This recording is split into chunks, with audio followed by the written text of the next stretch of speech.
मुझे कभी इन्होंने ये एहसास दिलवाया हो कि तुम मुसलमान हो इसलिए हिंदुस्तानी नहीं हो, तुम मुसलमान हो इसलिए हमारी सोसाइटी का हिस्सा नहीं हो, तुम मुसलमान हो इसलिए हम तुमसे नफरत करते हैं। हिंदुस्तान इसीलिए महान है, इसीलिए बड़ा है कि इसमें डॉक्टर सुशील भी हैं, इसमें विवेक आर्या भी हैं, इसमें नियाज भी हैं और जमरुद मुगल भी हैं। हिंदू है वो हिंदू रहे ना, जो मुसलमान है वो मुसलमान रहे, जो सिख है वो सिख रहे, जो ईसाई है जो ईसाई है रहे, जो हिंदू हिंदू होते हुए, मुसलमान मुसलमान होते हुए, सिख सिख होते हुए, इस सोसाइटी, इस समाज, इस देश को कैसे आगे ले जाना है उसमें अपना अपना योगदान दे।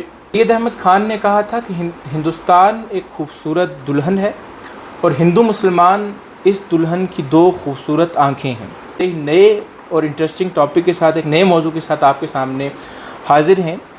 अब ये जो टॉपिक है इसका ख्याल आया कहाँ से? आपको मौजू खुद पता चल जाएगा। इसका ख्याल दरअसल यहाँ से आया कि कल मैं एक स्टोरी देख रहा था, ललन टॉप एक न्यूज़ पोर्टल है, एक मीडिया पोर्टल है, आप सब जानते हैं। वो स्टोरी देखते हुए वहाँ पर वो इंटरव्यू कर रहे थे नाना पाटेकर साहब का।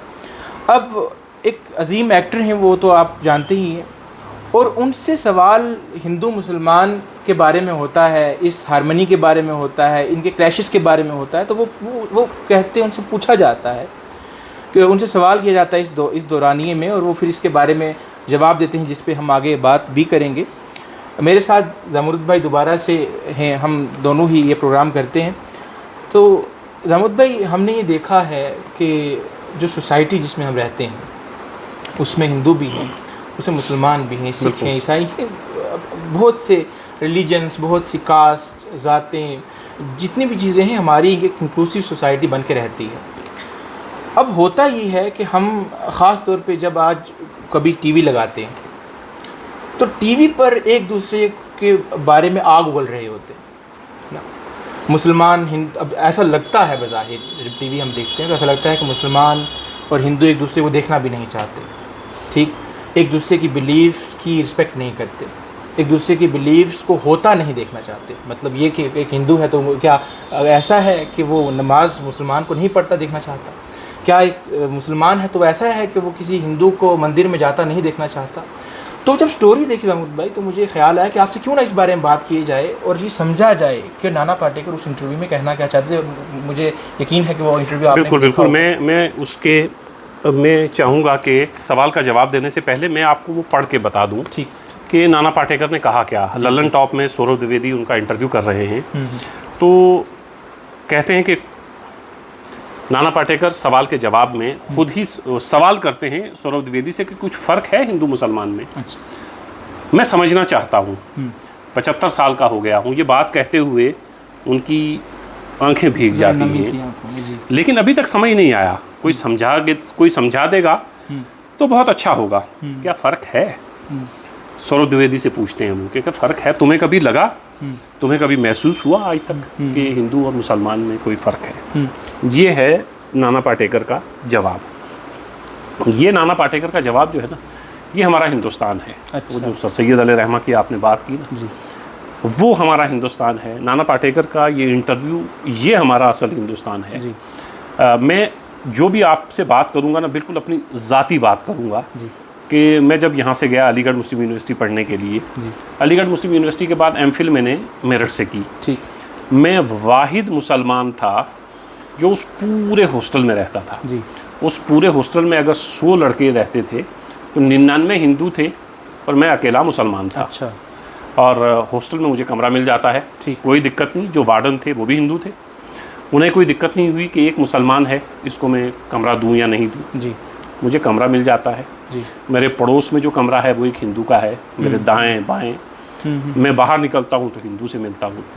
मेस है वहाँ पर, तो मैं सुबह नाश्ता करता हूँ हिंदू दोस्तों के साथ, दिन में खाना खाता हूँ, रात का खाना खाता हूँ, उन्हीं के साथ रहता हूँ। एक इंटरेस्टिंग चीज़ मैं आपको सुनाऊँ जी। रमज़ान आता है जी, तो रमज़ान में पूरे हॉस्टल में मैं अकेला मुस्लिम जी। आसपास में कोई दुकान उस तरह की थी नहीं, होटल अलीगढ़ की तरह के आप जाके सुबह सहरी कर लें, ख़ास तौर से सहरी का मसला था। आप यकीन करेंगे, एक शख्स के लिए, सिर्फ एक शख्स के लिए वार्डन ने उस कैंटीन वाले से कहा, मेस वाले से, कि आप सुबह जो है आया करेंगे और दूध और केले और एक अंडा जो है वो आप सहरी में इंतज़ाम करेंगे, सिर्फ एक शख्स के लिए। अच्छा, क्या बात। तो कमाल ये कि वो जो कैंटीन वाला था ना वो भी हिंदू था। वो सुबह आता है, हालांकि उनकी कोई जिम्मेदारी तो नहीं थी, जिम्मेदारी बिल्कुल नहीं थी, क्योंकि उन्हें तो अपना नाश्ता जो है वो सुबह 7, 8, 9 बजे देना है सब बच्चों को। एक अकेले शख्स के लिए वो आया, 2-3 दिन आया, मुझे खुद महसूस हुआ, मैंने कहा यार ये तो बड़ी ज़्यादती हो गई। अच्छा। तो फिर मैंने वार्डन साहब से कहा, मैंने कहा सर मैं खुद कुछ कर लिया करूँगा सुबह के लिए। ये है हिंदू कल्चर, ये है हमारा हिंदू समाज जो बर्दाश्त सिखाता है, जो साथ रहना सिखाता है। आप देखें ना, जब बाहर से लोग हिंदुस्तान में आए तो हिंदुओं ने क्या किया, रहने लगे ना उनके साथ। बिल्कुल, बिल्कुल, बिल्कुल। तो ये है सनातन, जो असल सनातन है। फिर एक सनातन वो है जो सियासी सनातन है, उस और वो सियासी इस्लाम भी है। जी जी। सियासी इस्लाम भी है। तो सियासी इस्लाम और सियासी सनातन की बात नहीं करूँगा। ये है मेरठ का मेरा एक तजर्बा। ठीक। उसके बाद मैं दिल्ली आता हूँ। ठीक। तो दिल्ली में दिल्ली जामिया मिल्लिया इस्लामिया से मैंने PhD की। जी। उसके बाद जिस ऑर्गेनाइजेशन में मैं काम करता हूँ वो है रेख्ता। जी। दुनिया की सबसे बड़ी ऑर्गेनाइजेशन है, आप सब लोग वाकिफ़ हैं। उस ऑर्गेनाइजेशन में तकरीबन मैंने 5 साल काम किया है। ठीक। उसके मालिक संजीव सराफ, उनके बानी वो हिंदू। वहाँ धर्मेंद्र साहा जो उनके मैनेजर थे, सब देख रेख करते थे इसकी। जी। धर्मेंद्र साहा वो हिंदू। ठीक। और रेख्ता के इवेंट को मैनेज करते हुए कई बार मेरी मतलब मैं संजीव साहब से लड़ जाता था। अच्छा। मैंने कहा सर इसको नहीं बुलाना, इसको रखना है। और बड़ी खुशदिली के साथ हमारी बातें होती थी, मीटिंग्स होती थी, हमने बड़े बड़े इवेंट भी किए। तो मुझे तो वहाँ कोई दिक्कत नहीं हुई। जी। ठीक है। उसके बाद मैं वापसी करता हूँ यहाँ। जी जी।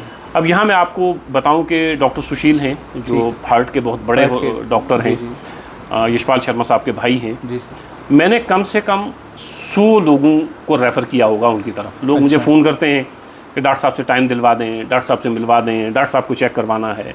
कुछ तो ऐसे लोग हैं कि डॉक्टर साहब की OPD हो रही होती है, OPD में मुझे लगता है कि 1 से 2,000 लोगों को वो एक दिन में चेक करते हैं। रात तक जब तक एक बंदे को वो चेक न कर लें कहीं नहीं जाते। ठीक ठीक।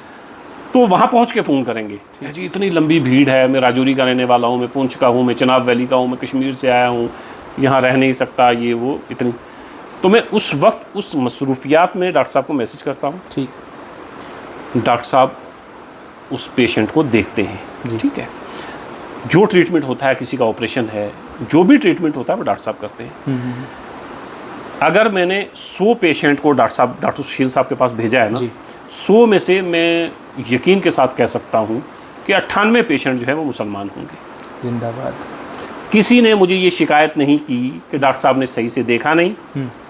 कई ऐसे गरीब पेशेंट हैं, मैं नाम नहीं लूँगा उनका, कई ऐसे गरीब पेशेंट हैं डॉक्टर साहब ने 1 रुपया उनका खर्च नहीं होने दिया। मैंने डॉक्टर साहब से कहा, मैंने कहा सर इसके पास बेचारे के पास कुछ है नहीं, 1 रुपया जो बाहर से भी दवाई आती है ना डॉक्टर साहब ने अपने पास से दी। ये हैं डॉक्टर सुशील, हिंदू हैं। क्या बात। डॉक्टर विवेक आर्य हमारे दोस्त हैं, साइंटिस्ट हैं, प्रोफेसर हैं स्कॉस्ट में। बिल्कुल। कई बार मैं अपने राजौरी, पूंछ, चिनाब वैली इधर उधर से बच्चे या उनके वालिदैन फ़ोन करते हैं, कई बार उनसे मैंने मदद ली है जी। और कई बार मैं उनके साथ उठा बैठा हूँ। मैंने उनके टेबल पे, उनके घर पे बैठ के खाना खाया है जिसमें उनकी मदर मौजूद हैं, उनकी वाइफ मौजूद हैं। डॉक्टर सुशील सर के साथ मैंने कई बार उनके क्वार्टर में बैठ के खाना खाया है। मैं हूँ, एक और हमारे मुस्लिम दोस्त हैं, इकट्ठे बैठ के खाना खाया हमने। मुझे कभी नहीं लगा यार कि डॉक्टर सुशील साहब एक ही टेबल पर हम लोग खाना खा रहे हैं, तो मुझे कभी महसूस नहीं हुआ कि उन्हें ये कभी लाया हुआ आपको, या उन्हें अंदर से लग रहा हो यार कि ये आ गए शाम के वक्त तो मैं इनको खाना खिला रहा हूँ, मुसलमान हैं। कभी ऐसा नहीं हुआ। तो ये प्रोफेसर GL शर्मा हैं जी जी जी, जो हमारे उस्ताद हैं, हम सबके उस्ताद हैं। तो मेरे साथ उनकी मोहब्बत कॉलेज टाइम से रही जी। और मैं इस वक्त कम से कम 10 IAS, IPS, KS, KPS officers को जानता हूँ जी, जिनकी पढ़ाई में GL शर्मा सर ने अपनी जेब से पैसा खर्च किया है। ऐसा ही अपने यहाँ मुसलमानों को रखा है अपने घर पे। जी जी जी। ये हमारा पुंछ है। मैं वापस आपको दिल्ली ले चलता हूँ। ठीक। दिल्ली में जब मैं वहाँ पे रहा, रेख्ता में जब मैंने काम किया, तो रेख्ता में काम करते हुए मैं हिंदी की सबसे बड़ी लेखिका जो हैं कृष्णा सूक्ति, आप लोग गूगल करेंगे आपको अंदाज़ा होगा कितनी बड़ी राइटर थी वो। मैं कृष्णा सूक्ति के कदमों में बैठता रहा, अच्छा, उनके घर जाता रहा जी, और उनकी सालगिरह होती थी तो मैं उनके कदमों में बैठता था जाके, और हम लोग ने साथ में चाय पी, साथ में केक काटा, 2-3 महीने उनके इंटरव्यूज़ किए और कई तोहफे उन्होंने मुझे दिए। मैं ईद पर एक दिन घर आ रहा था, कृष्णा सूक्ति हॉस्पिटलाइज थी, अपनी मौत से तकरीबन 1 साल पहले हॉस्पिटल में थी। मैं उनसे हॉस्पिटल मिलने गया, उसी दिन मुझे पुंछ आना था। अच्छा। और मैंने उनसे कहा, मैंने कहा मैं ईद है और घर जा रहा हूँ। उस बीमारी के आलम में, शदीद बीमार थी, उन्होंने मुझे 1000 रुपये दिए या 2000 रुपये दिए। उन्होंने मुझे कहा कि ये बच्चों के लिए मिठाई ले जाना। ये कृष्णा सूक्ति हैं। हिंदी के एक बहुत मशहूर शायर हैं मंगलेश डबराल जी। उन्होंने साहित्य अकेडमी की एक डिस्कशन चल रही थी लैंग्वेज को लेके कि उर्दू की लिपि बदल देनी चाहिए, आपको पता ही है ये बहस चलती है। मंगलेश डबराल ने कहा कि अगर एक भी उर्दू बोलने वाला शख्स या कोई भी ज़बान बोलने वाला शख्स एक बचता है ना, तो दूसरा मैं उसके साथ खड़ा हूँ। ये है मंगलेश डबराल। जामिया मिल्लिया इस्लामिया में हमारे दोस्त हैं, हिंदी में हैं प्रोफेसर दिलीप शाखिया, मैं उनके साथ रहा। कश्मीरी पंडित एक बहुत अच्छे शायर हैं विशाल बाग, ठीक, वो हमारे साथ रहे हम। तो मुझे कभी ये महसूस नहीं हुआ कि ये सोसाइटी बिखर रही है। मैं तो इनको देख के मुझे हिम्मत हुई और हौसला भी बढ़ा कि ये हमारा असल हिंदुस्तान है। और वो हिंदुस्तान की तस्वीर जो हमें टीवी चैनल्स बताते हैं, जो सियासतदान हमें बताते हैं, वो असल हिंदुस्तान नहीं है। असल हिंदुस्तान वो है जो हम जीते हैं। और मैंने जिया है ये हिंदुस्तान। मैं, हमारे हिंदू भाई, हमारे सिख भाई, हमारे क्रिश्चियन भाई, सबके साथ मेरी दोस्तियाँ रही हैं। और मुझे कभी महसूस नहीं हुआ कि यार ये, मुझे कभी इन्होंने ये एहसास दिलवाया हो कि तुम मुसलमान हो इसलिए हिंदुस्तानी नहीं हो, तुम मुसलमान हो इसलिए हमारी सोसाइटी का हिस्सा नहीं हो, तुम मुसलमान हो इसलिए हम तुमसे नफरत करते हैं। डॉक्टर सुशील ने नहीं कहा कि ये मुसलमान पेशेंट ये भेज रहा है, इसका इलाज होना चाहिए या नहीं होना चाहिए। मेरे वकील दोस्त हैं, एक वकील हैं हमारी सुप्रिया सिंह चौहान, वो हमारी दोस्त हैं और बहुत बार उनसे हमारी बात होती है। उनके साथ बैठते हुए कई बार हम हाई कोर्ट में बैठे हैं जम्मू, कभी ये एहसास नहीं हुआ कि यार ये हमसे कोई अलग है या वो मुझे अलग समझ रहे हैं कि ये कुछ अलग है। तो नाना पाटेकर का ये इंटरव्यू, हमारा हिंदुस्तान है, हमारा आज है, यही असल सनातन है। और अगर मैं आपको बताऊं ना, ये जो कहते हैं ना कि हिंदू राष्ट्र, पता नहीं वो क्या है, मैं उस बारे में नहीं कहूँगा क्योंकि मैं जानता नहीं उस बारे में। लेकिन हिंदू राष्ट्र तो मैं नहीं जानता, ना हुआ ना हमने देखा। लेकिन हमने मुस्लिम राष्ट्र देखा है। 47 के बाद आपने देखा ना, पाकिस्तान बना, सारे मुसलमान थे ना, रह पाए साथ, 2 हिस्सों में तकसीम हुए। आज पाकिस्तान का क्या हाल है?